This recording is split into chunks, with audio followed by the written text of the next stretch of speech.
Well, Mike, welcome to another episode of the Hector Mike Experience. We've got kind of a busy podcast today with quite a bit of topics, and the hits just keep on piling on. I mean, first off, this past week, This is entitled "You Can't Make It Up." it is true. I mean, you got Terry McAuliffe, who's running for governor Governor of of Virginia. Yep. Who probably made one of the biggest political gaffes that we've seen in a very long time, when he tells a group of individuals that parents shouldn't tell schools what to teach.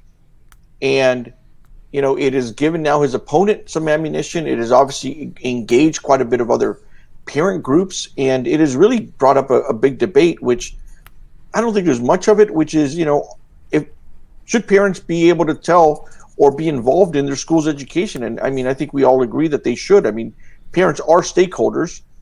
They should have a right to know what's being taught. They should have a right to be able to, say something. I mean, why do you think we have PTAs, parent teacher associations, if they're not involved in one way or another? I don't know. This just comes right out of bizarro world for a politician. It reminds me of something that happened in Virginia a while ago.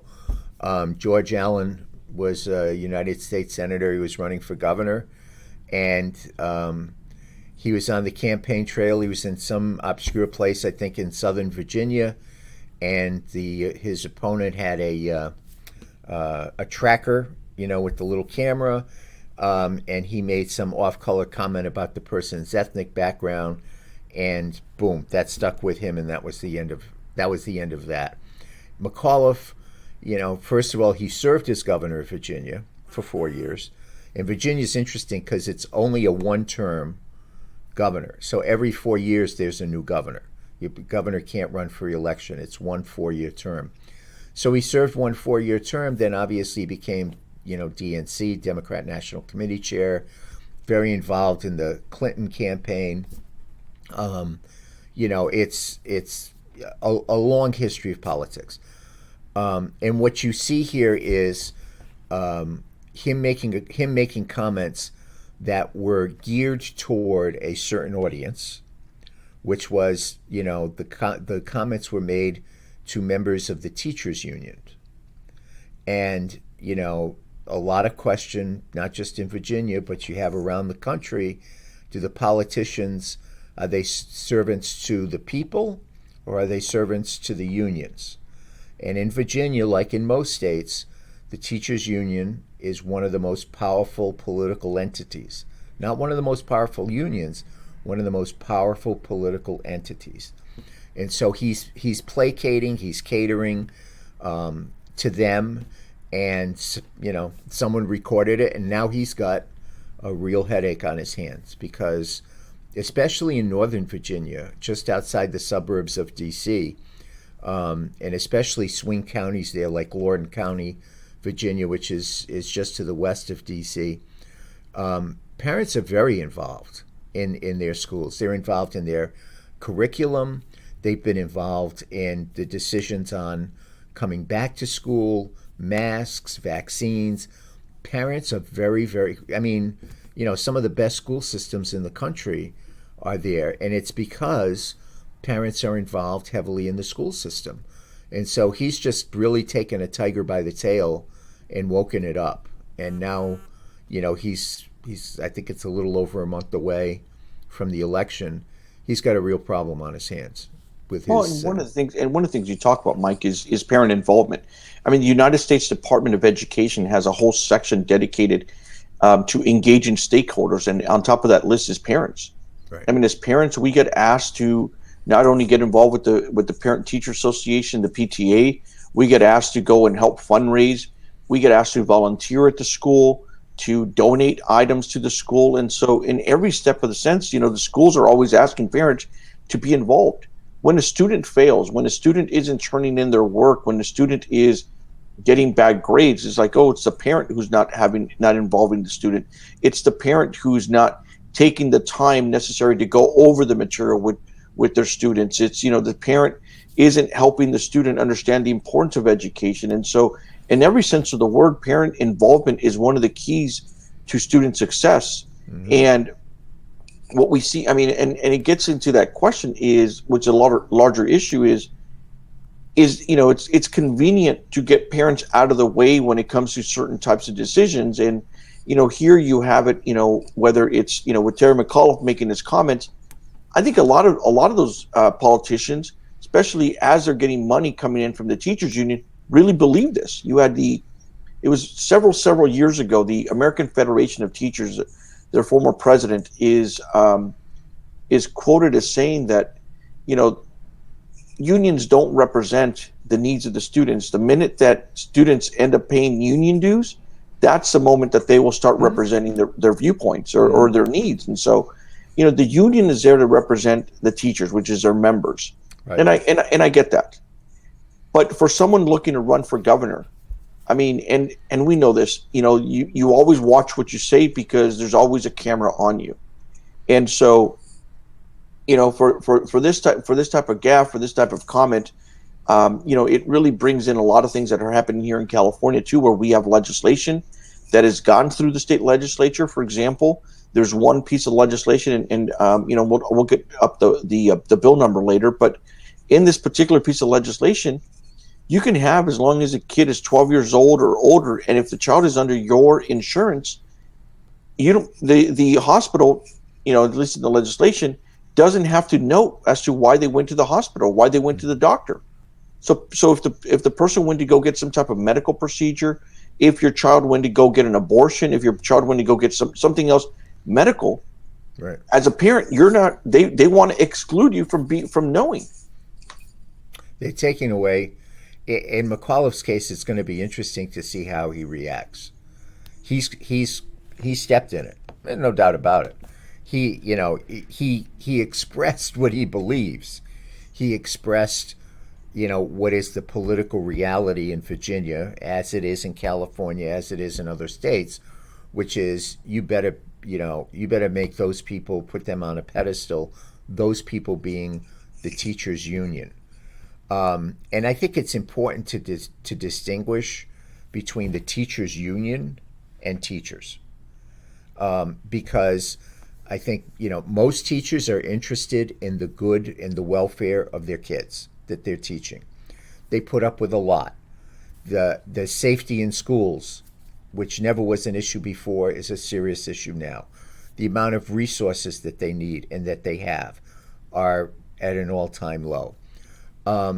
So it is important, I think, to have that distinguish between the union and the teachers. But the union's job is exactly what the AFT person said, is to represent the union, to make sure the teachers, that the union gets the most that they can in dues and all of the other fees and stuff that they get, so that they can run a political operation through their organization. And they run a very effective one. In Virginia, they're masters at turning out the vote. They're masters at that kind of stuff. Better than either political party in the state. Same way here. So, he spoke the truth of what he believes. Now, and he got caught at it.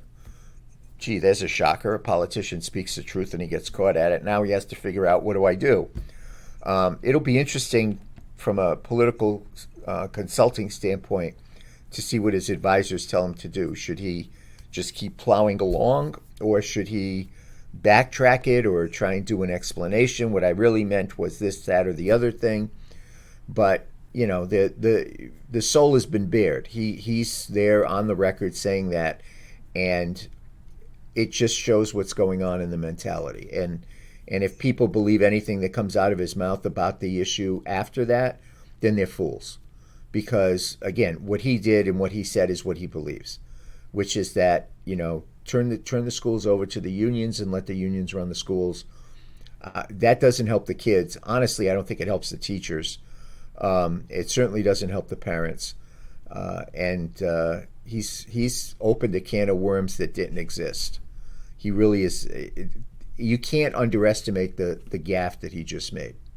Right, and I agree with you. I mean, it's I think the part of the larger discussion becomes, how many more things are going to try to exclude parents from, involvement in their kids, decisions that kids make. Look, there's a reason why kids, when they turn 18, they're allowed certain rights. There's a reason why, at 21, they're allowed other rights. But when they're under 18 at the same time, is the parents should be allowed to be involved. The parents should be allowed to Absolutely. participate in all things that deal with their children. Because at the end of the day, if a kid goes out and commits a crime, if a kid goes out and goes out and breaks a window, if a kid goes out, they're coming back to the parents. They're coming back to the parents to say, hey, your kid did this. Hey, your kid, got in a car accident. You need someone's got to be held responsible for it, and help pay for what's going on, and ultimately that comes back into the parents. Well, I And mean, every study that's done, shows that kids do better, adjusting to everything that's going on in life and development and growth, right, do better with in a two-parent household. And at least in a one-parent household, even if it's with a grandmother or a grandfather as well, that parental guidance and supervision, is critical to their success. It helps.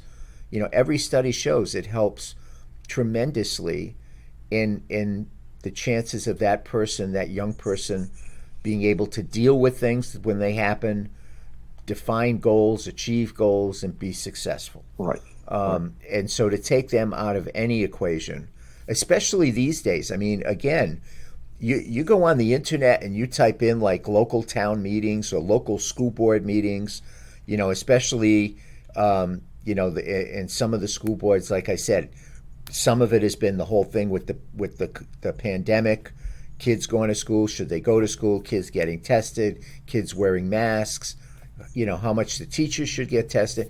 That's a hot issue amongst parents.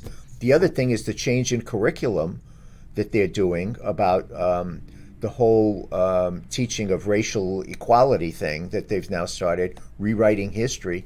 You see some of these school board meetings, and they make the halls of Congress look like a playground.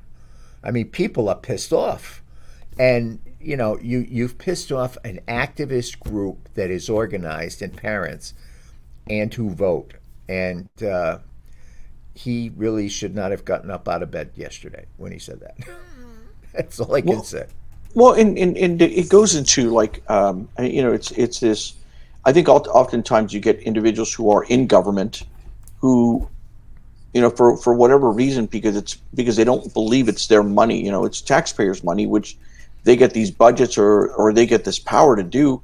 And kind of changing topics, but going into this whole government inefficiency or government problems is, you look at what happened in Los Angeles this last week. You had the mayor of Los Angeles that attended this groundbreaking ceremony where they were going to build this 19-story Two, apartment two, complex. two It's a 19 stories next to each other.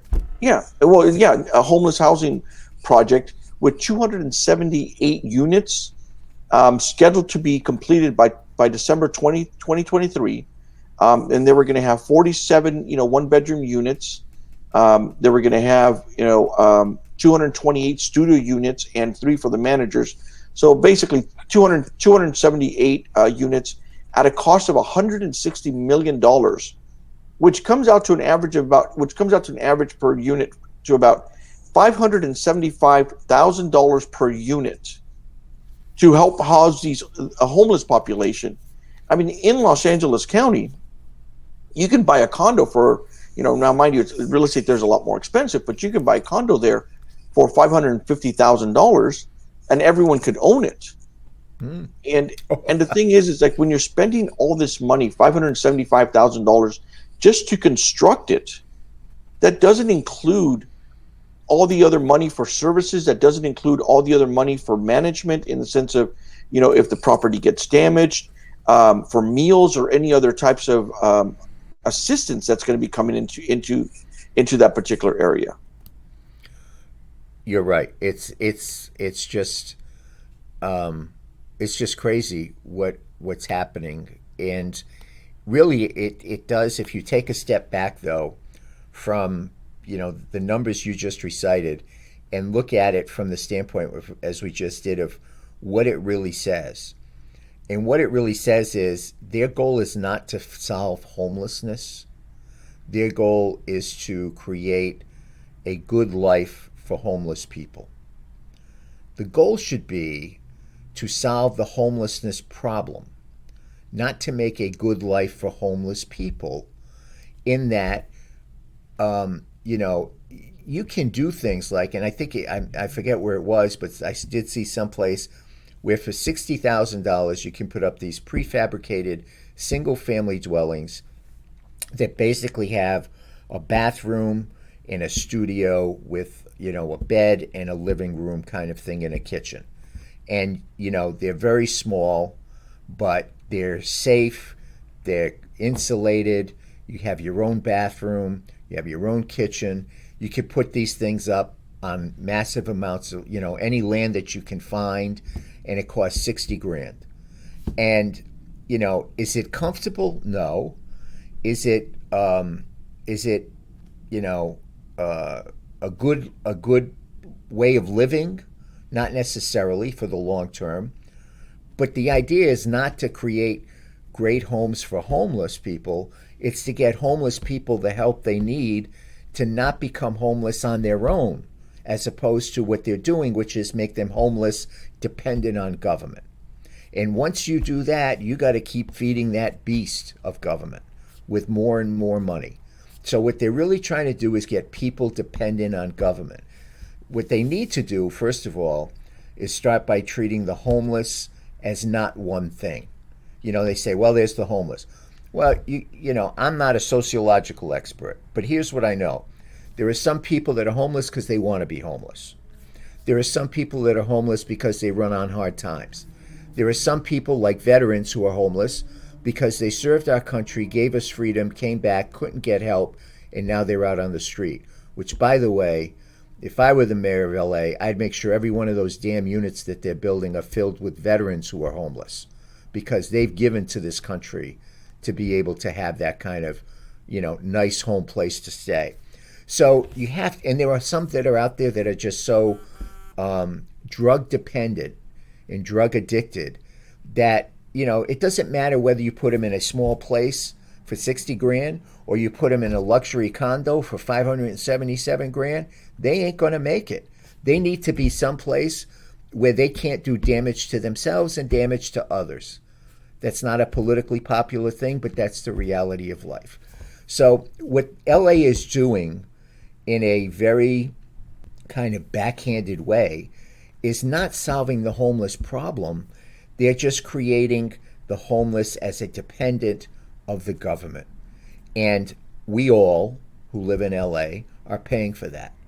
If we were creating a system that helped the homeless, that had someplace safe to stay, they had some responsibility of that place, and, you know, it was a transitional thing, that's one thing.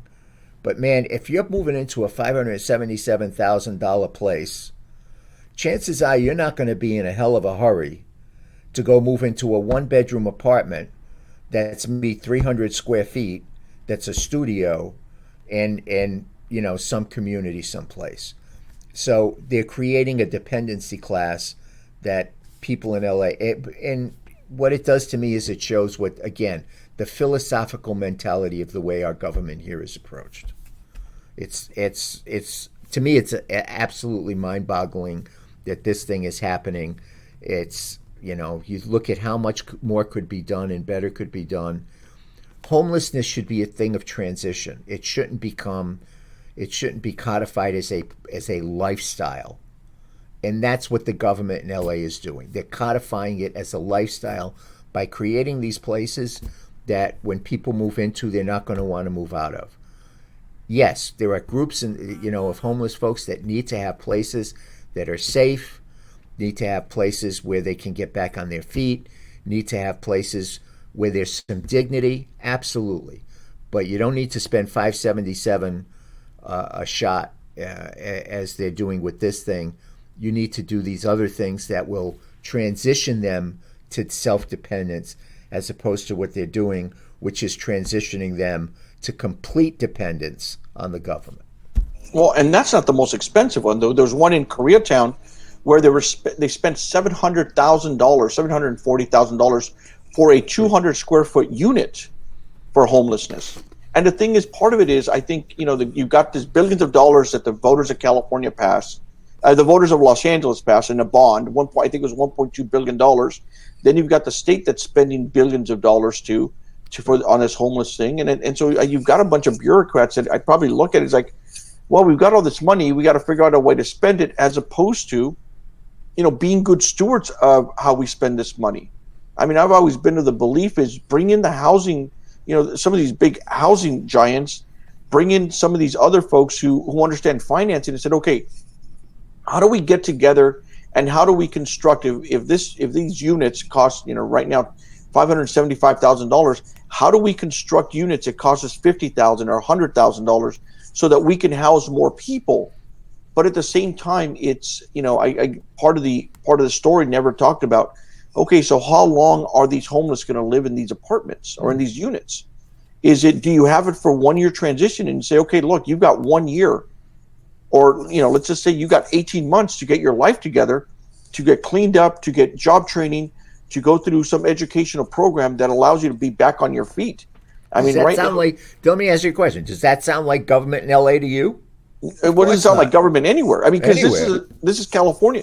California just passed a budget that's going to provide $12 billion over the next 3 years on homelessness. And so, with all these, you got California has got a minimum wage at $15 an hour, 14. I believe this year it's 14, and the next year I think it moves up to 15. You've got all these jobs that are offering $18 an hour to go and hire people. Incentives is why not help? And you're right. We put people into different categories. It's not just one size fits all, but get these people ready to go get some of these jobs so they can be self-sufficient and transition out, live that apartment over for the next person. I mean, we would be, and I get a little heated on this just because of all this money being spent and just the insanity of it, but it would be easier and probably more cost effective if you just went out and rented an entire apartment complex and paid everyone's rent of $2,000 a month and said, okay, you got 18 months to transition out and leave that apartment for the next person who we're going to transition out, and the next person and the next person. It's what they're trying to do, and they are doing it. I mean, not forget trying. What they're doing is taking this population and making them dependent on the government. Why would you, if you're living in a place like what they're building in LA, why would you want to go get a job? I mean, seriously, you got a great place to live, you got food on the table. Why would you want to go get a job? I mean, it's a disincentive to people to do that, and so what it is, it's social engineering is what it is, and it doesn't solve the homeless problem, because there's just going to be more and more people on the street because people can't afford to live here anymore, unless big government comes in and puts its arms around you and builds you these things with taxpayer money, so now you become dependent on the government to take care of you. I mean, I don't mean to sound like the conspiracy people that are out there, but it's not conspiracy, it's reality. That's what they're doing. Again, what we talked about. There are ways you can help. There are some people you just can't. You just need to get them off the street.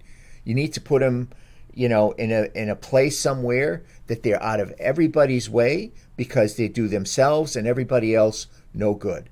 And maybe a few of those will be able to, get the help they need to become able to get back into society. But some are so far gone, all you want to do is try and get them off the street so they're not a harm to themselves or anybody else. Then there are others that run onto hard times, and they need some time to get back on their feet. Yes, give them a place with dignity. Give them a place with a path to help themselves. But to build these things, and government should never be in this business, by the way. I mean, after spending 4 years in federal government and seeing what the General Services Administration does in terms of leasing buildings and federal offices and what they pay and what they get for what they pay, I'm more convinced than ever there are certain things that government should never be involved with. When it's somebody else's money, it's pretty easy to spend. and that's the mentality that's there. They don't see it as our money; they see it as their money. And as long as that exists and that mentality exists, and we let them get away with it, they're going to do this over and over again. Well, and it goes into the mentality of social responsibility, which I think is kind of the overlying theme of today's podcast is, who's responsible for children. Is you've got these bureaucrats, with this homeless situation. But I mean, you also have, like, right now, the governor has on his desk this bill by a Democrat out of San Francisco, Scott Wiener. He's got Senate Bill 110, and in the Senate bill, he would basically pay meth addicts to stay sober. The way the program would work is this program would allow meth addicts to enter into a treatment program for their addiction, get regularly tested, and if for every time that person tests, negative or is clean, comes out with a clean test, that person would be given money. And after several months of treatment, that money would total, hundreds of dollars. And not just to leave it on that particular program, that one there is on the governor's desk. That one there, we're waiting for whether he signs it or vetoes it. But starting tomorrow, on October 1st, the city of San Francisco is going to start a pilot program where it's going to pay people not to shoot other people. It's going to pay these individuals. They've identified 10 individuals who are apparently the biggest perpetrators in San Francisco, $300 a month, so that they can, quote unquote, change their life, maybe try to become ambassadors to the community and not shoot people. I mean, it seems like bizarro world. It's what you call an Italian ass backwards. If you've got 10 people who instead of paying them $300 a month, go fucking arrest them. I mean, that's what you ought to do. That's what's wrong here, is that you identify 10 people for some reason, and I would be interested to see what the criteria is, but for some reason you've identified 10 people who are going to go, who are a high propensity to go shoot other people. And instead of arresting those people and putting them in jail, you go pay them $300 because somehow $300 is the magic number. I don't know. Did they do a market study on murderers or something? I mean, that is the most insane. I won't say it's the most insane thing because, probably the next podcast will have something else. But, clearly, if this is what the elected officials in San Francisco are doing, the San Andreas Fault is not the biggest crack in California. Let's just put it that way. This makes it literally, if anybody with common sense, and that's what we're trying to talk about here, not Republican, not Democrat, not liberal, not conservative, common sense. If there are 10 people somehow that you have identified as the people that go out and kill other people, why do you incentivize them not to kill people? What you should do is prosecute them, not incentivize them. But in their mentality, it's like we're going to reward people for not killing people. Who thinks of that? I mean, people should really stop and ask themselves the question themselves. And this is what I keep saying. We all elect these people that come up with these ideas. At some point in time, instead of pointing at the politician, people got to get up and look in the mirror and point at themselves and ask themselves, what the hell am I doing? I'm electing a politician that thinks we should be paying someone $300 not to shoot someone. I mean, if you honestly look at yourself in the mirror and think that's a good idea, you got a problem. Well, that program. Sorry, I didn't mean to swear there, by the way, but no, it's okay. It kind of got my Italian going. But the thing is, it's like we see homicides are up all over California. I don't know if it's just because they're trying to see if more cities are going to put this program together. It's a insane use of money. Now, mind you, I will say this: the money that is in Senate Bill 110, 110, that one there, that would basically, if you're a meth addict and you go to treatment, you come out clean, they would give you money as an incentive. That one there is taxpayer money. The one that they're trying to do pilot program in San Francisco, that's coming through some private donations or that's coming from these other foundations. But that legislation was introduced in the state legislature in California. It didn't really go anywhere, but because of all the attention it got. But I mean, that's kind of what the program is like. Is like they want to. What happens is this: they'll do one program in one city, they'll try to do it in another city, and all of a sudden they come back and say, hey, look, we're doing it here, we're doing it here. Those 10 people we gave money haven't shot anyone in 6 months. And these other 10 people we gave money to haven't shot anyone else, so it must be working. As opposed to looking at it as like, don't shoot anyone. I Right. mean, it's like, And if you do, don't give them $300 or take their $300 away. Arrest them. right. I mean, if you've got a list of people that you've identified as 10 people who shoot people, don't pay them to not shoot people. Arrest them. Why is that so complicated? And in terms of the meth thing, I have absolutely no knowledge about that issue. I mean, thank God I've never had, and I don't have any family or friends that I know of that have had that issue. So I don't know if there's some, you know, research or data that shows that kind of thing may work. To me, as I hear it, it's like, okay, you pay them until, do you pay them in perpetuity? Once you stop paying them, now that the incentive gone, do they fall back into their old habit? I don't know about that. But I know the thing in San Francisco is just plain nuts, and the fact that it's private money. It doesn't, it's still public policy. I mean, that's the thing. It can be private money, but they're still instituting public policy. So, Mike, the thing is that I've come from an immigrant family. I know your family immigrated here to the United States too, and the message was always for us is like, don't do dumb things.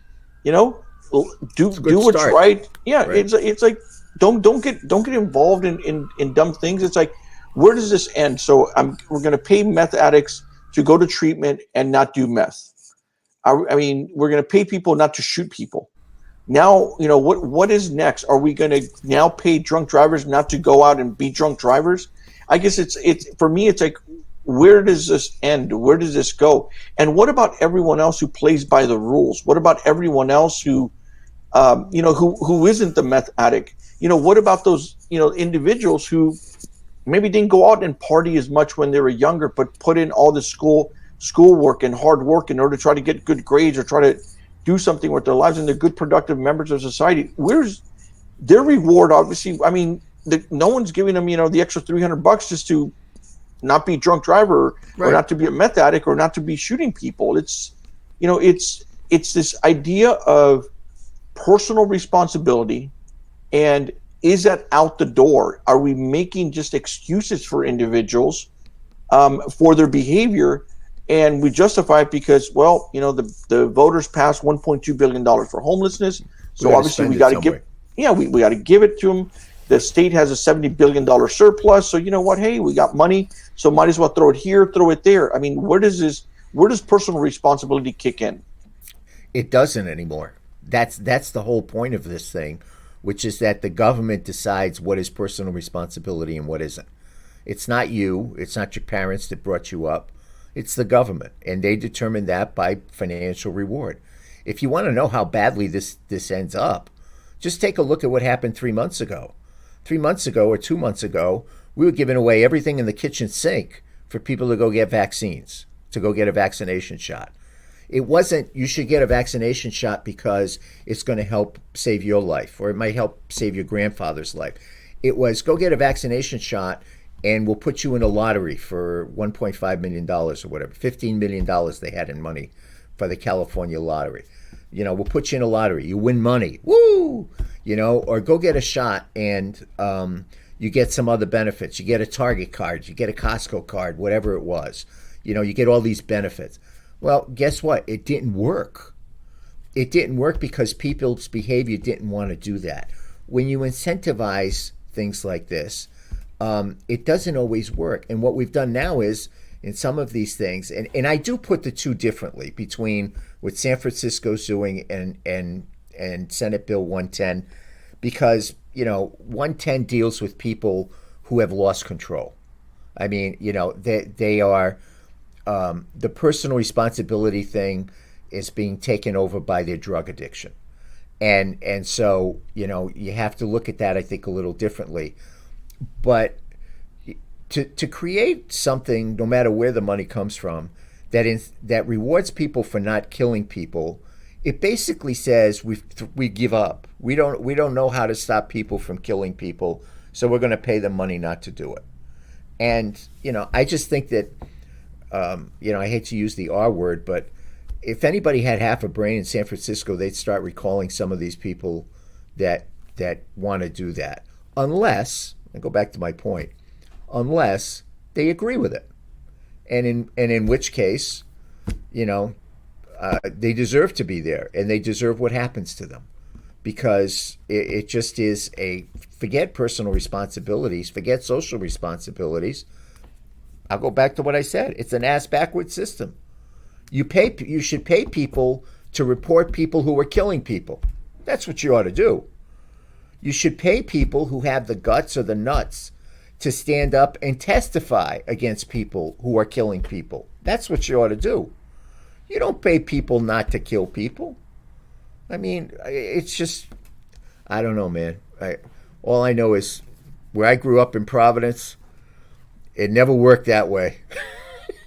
I don't know if it works that way here in California, but it didn't work that way there, man. It was, I mean, again, if you've literally identified people who you want to pay money to not to kill people, what you ought to be doing is just arresting those people, not paying them not to kill people. It's mind-boggling to me. It's an entirely, for me, it's just an entirely weird way, a strange way of looking at it. It's where we are today, though. It really is. It's this incentivizing bad behavior. There's a reward to it now, Right. and exactly what you said. What about all of the people that play by the rules? What about all the people that pay their taxes? What about all the people that do, stop at the red light? What about all the people that, don't go out and shoot up? What about all the people that don't go out and shoot people? What all they get for this is they got to work harder to pay more taxes to pay for all this insanity. That's why, to me, this state is upside down. And that's where common sense has really just gone out the door. And so as we try to sort through a lot of these things, and bring them over to those listening and to this podcast, but also those watching the video content, is we just bring you the information here. We obviously have a good lively discussion on it, but at the same time, as Mike said, Mike, you said is it's up to the people to determine who they want their leaders to be. Just like parents are the stakeholders in their kids' education and in their children's lives. We as voters, we are the stakeholders in the society that we want to create. We are the stakeholders in our own government. And so, if we don't like, what's happening with these prosecutors that are doing the zero bail, letting people out just, willy nilly because, we looked at the last crime you did and we don't want to put more people in jail because it's going to hurt their feelings or whatever it may be, and they go out and commit a crime. That's a decision. That's an elected official. That's someone who was put in that office that you can go remove out of office. And so, and the same thing here. If you're not happy or you're upset or you think it's wrong that we should be paying people not to shoot other people, then you've got that choice and you've got that decision to make. And for us, as we deal in these politics, as we deal in the political arena, we get to see a lot more things that other people do. And at the same time, it never ceases to amaze me, how government is spending our taxpayer money, what are the new inventive programs they try to come up with. And at times it seems, ass backwards. And that's the name of the show for today. Ass backwards. I'm waiting for someone to incentivize me after this is over to go take my blood pressure medicine. That's what I'm waiting for, my incentive of the day. It's just, there's just no words for it. It really is just no words for it. but again, it's what people we have a our government is such that we elect people to represent us. It's a republic form of government. People are representing us. And so if people are doing things that are absolutely positively off the wall, then we ought to do something about it. And if we don't, we got nobody to blame but ourselves. And that's kind of where we end up in this thing. And God bless San Francisco. I have no idea what they're doing up there. I wish them well. Well, I think that's a good spot to end this podcast and call it a day for us here. And Well, we got to figure out a list to get on that someone can pay us $300 to not listen to Hector and Mike. We should try that. Well, You pay $100 to listen and $300 not to listen. That makes sense. Yeah, why not? Let's try that. That makes sense.